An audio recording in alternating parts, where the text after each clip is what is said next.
think so. There was one other, but you weren't a part of that. Right, I wasn't there for that. That was the first song, the Doom song. Or did you play? No, did you play bass on that? No, we didn't do that at school. No, we didn't. We did the first concert, the Halloween show. That one we did, Fjorden. Or we might have done something else, but I don't think it was this song. I think we did it with Tobias, but it didn't end up on the record. We didn't have time to record it.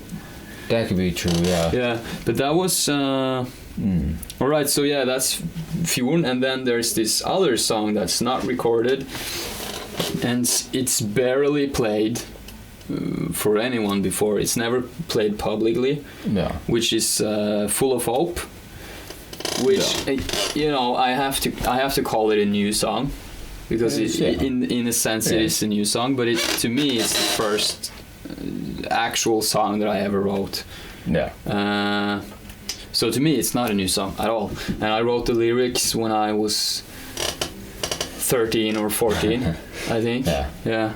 So to me it's really old. I wrote the entire song on this bass for some reason. I just thought it was really cool. I had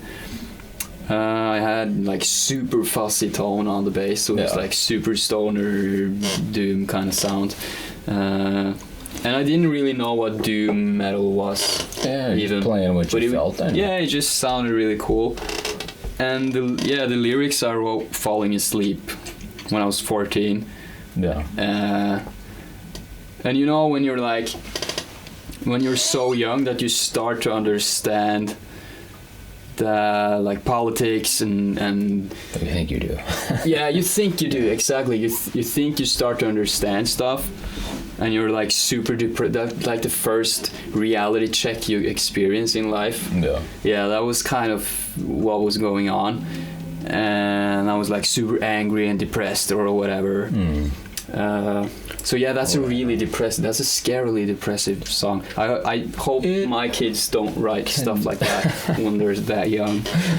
Yeah, because it's for 13. I didn't even realize the song was that old. No, the song isn't that old, but the lyrics is that old. Oh, the lyrics are okay. Because that also just like patched together many years later. I wrote the song. I just bought my first audio interface, like a 2-channel. It was great for what it was, like the PreSonus audio box or whatever. Great for what it is, but it was... At 13 you bought that? No, I was 16. You said 15, 16, that's right. Yeah, 15 or 16. Still, I was a fucking idiot at that age. I didn't know anything about that shit.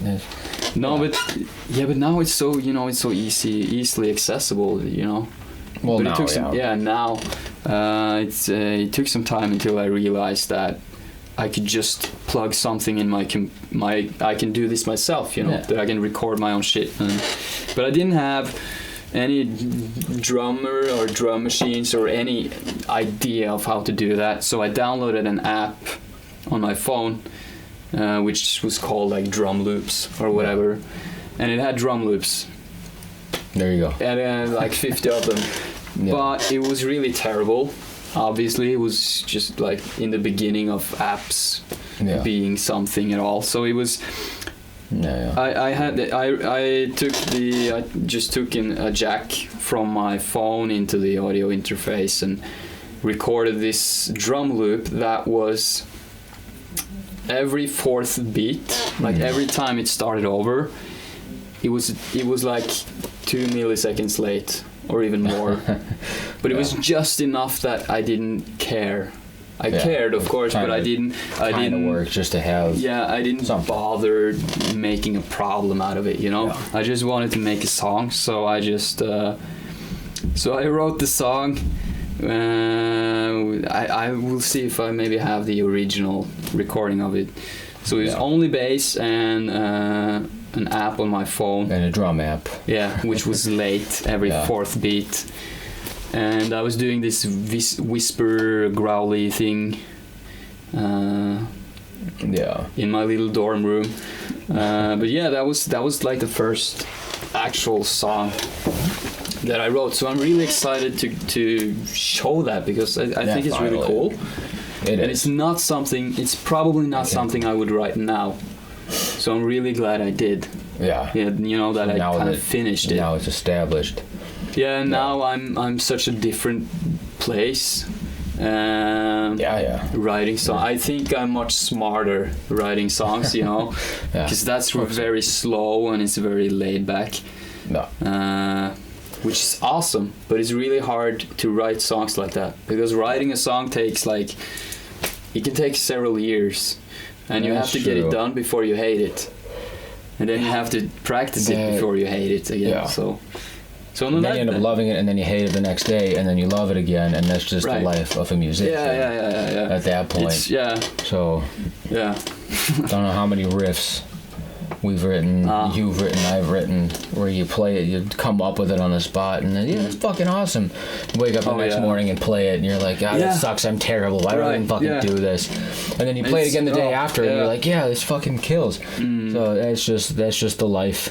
We're all used to it. Absolutely. And that song is also, of course it's important to me, because it was like the first thing that I could say, like, I made this. But that was a couple of years at least. Like, it was how many years was it before? Because I remember I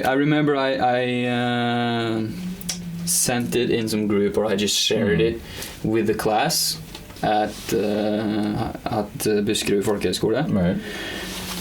And I just said, like, who wants to join this song? Yeah. For who wants to play this? It worked, maybe. Because I just thought that was a good idea to share my. No one else did it though, but I just sent it away like that. Yeah. And I remember you like almost immediately sent me a message like, dude, that song is awesome. Yeah, it was. And it was. And I, of course, I thought so, because I bothered to write it and to make something out of it. So I think it was cool, but it's so weird. It's so weird being the only person who sees something, because then you start wondering, like, is it a good song? Is it something? Yeah, you need. And especially when you've written it yourself. Validation from other people. You do. I wish I didn't, but I do. I need. But we all do. You can't write and then and play a song and release a song or play it live without. That's what that's for. And you don't really know if it's good, right? Until everybody else lets you know about it, right? So. And that's why we hope that everybody enjoys what we're bringing you this time. Yeah, absolutely.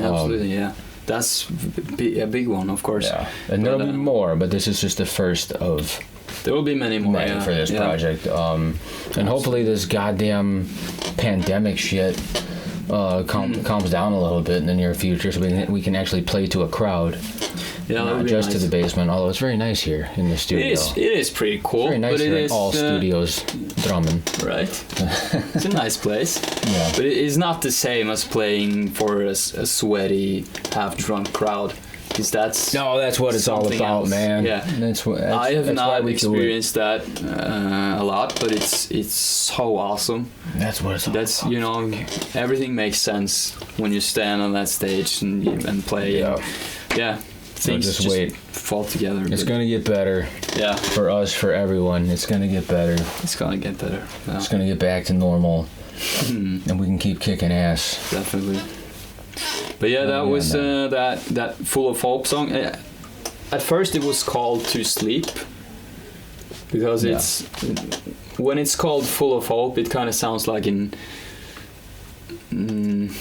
enthusiastic kind of song, but it's well, I kind of like it that way though. Yeah, me too. It is that much. I don't want to say off-putting, because it's not, but it's in a way though. It's just that much different than what the song is actually about and what it actually sounds like, because it doesn't bring you a hopeful sound. No, that's but that was doom. Yeah, right. It's pretty obvious. Yeah, but that was the lyrics was written when I was like really young, and there's a kind of crazy story behind that too. But I just loved the idea of, because it's really a depressive song. It's really it's really heavy.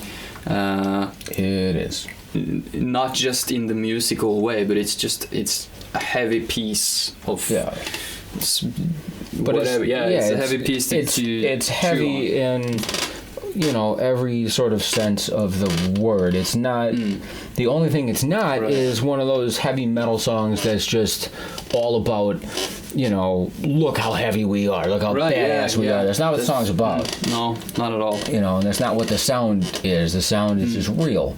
But it is heavy because it's emotional.